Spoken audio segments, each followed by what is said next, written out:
Saya tidak peduli siapapun Anda. Anda pernah bermaksiat, Anda pernah berbuat salah. Kita manusia yang tidak luput dari dosa. Tapi saya ingin berikan tawaran dari Al-Quranul Karim. Quran surah keempat An-Nisa ayat 100, posisi paling kiri sebelah bawah. Pernah ada orang berbuat maksiat yang tak terlukiskan. Ada seorang yang pernah bunuh orang. Bunuhnya bukan 1, 2, 100 orang. Tak terlukiskan bilangannya. Kriminalitas tidak perlu diukur karena Anda akan lelah menghitungnya. Ketika Allah berkenan memberikan hidayah kepadanya, Masya Allah.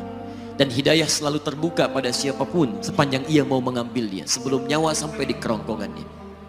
Tiba-tiba datang ia pada seorang alim dan berkata, saya ingin berubah. Alim ini kemudian menyampaikan pada orang dimaksud, Anda bukan berarti tidak bisa menjadi orang baik. Hanya Anda tinggal di lingkungan yang tidak mendukung Anda jadi baik. Keluarlah dulu dari tempat itu.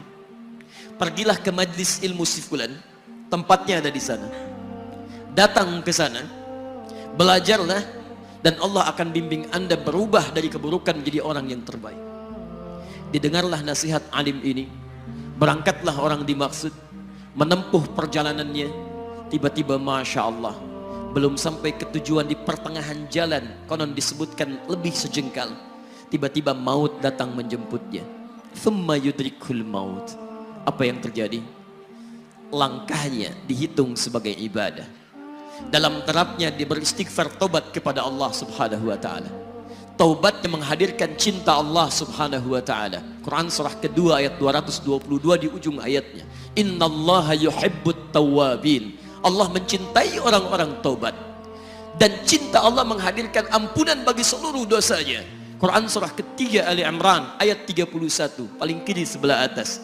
Qul in kuntum tuhibbunallaha fattabi'uni yuhibbukumullah. Allah cintai orang yang mau taat pada Rasulnya. Lihat, ketika Allah mencintai seorang hamba, wa yaghfir lakum dzunubakum, Allah ampuni seluruh dosa-dosanya.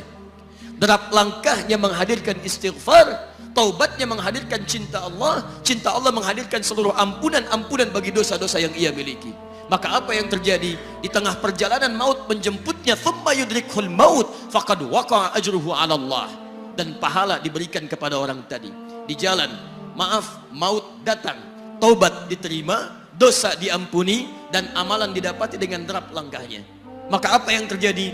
Thumma yudrikhul maut faqad waqa'a ajruhu 'ala Allah. Pahalanya dituliskan oleh Allah, dakhalal jannah, kata Nabi, masuk surga orang ini. Anda bisa bayangkan, pernah bunuh orang 100 orang, mabuk tak terlukiskan, kriminalitas tak perlu dihitung. Ketika dia mau bertobat, datang ke majlis ilmu, Masya Allah, meninggal di tengah jalan, kata Nabi, dakhalal jannah. Bertobat diampuni dosanya, derap langkahnya ada pahalanya, dakhalal jannah. Turun ayat untuk melukiskan tawaran yang sama kepada kita.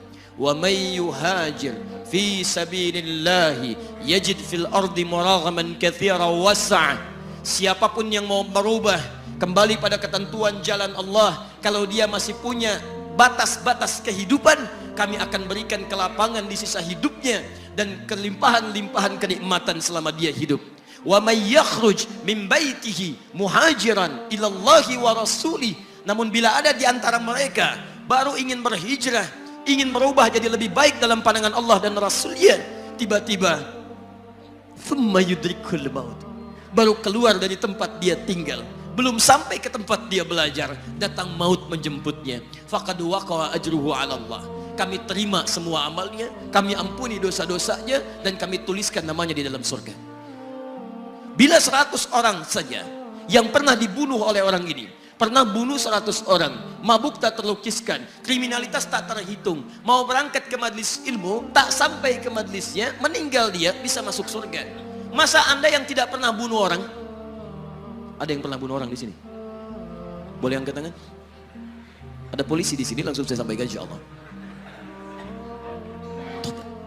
Anda gak pernah bunuh orang, Anda tidak pernah mabuk, Anda tidak pernah berbuat kriminalitas seperti orang dulu. Salah, wajar, tapi pintu tobat terbuka untuk kita semua. Masya Allah, Bedanya dengan orang tadi belum sampai ke majelis ilmu. Anda sudah hadir di dalamnya, langsung di rumah Allah, diberikan tempat yang terbaik dan kita akan belajar. Kalau dengan semua ini belum mempermudah Anda ke surga, dengan cara apa lagi Allah mesti mengantarkan Anda ke surga? Kalau dengan duduknya Anda di sini belum mau juga bertobat, dengan cara apa lagi Allah harus membimbing Anda bertobat? Kalau dengan seperti ini belum juga Anda taat kepada Rasul, dengan cara apa lagi Allah mesti meyakinkan Anda untuk taat kepada Rasulullah SAW? Karena itu teman-teman sekalian, mari kita pelajari ilmunya, dan dengan ilmu itu akan membimbing kita insya Allah kembali kepada Allah sampai mengajak keluarga kita ke surga insya Allah.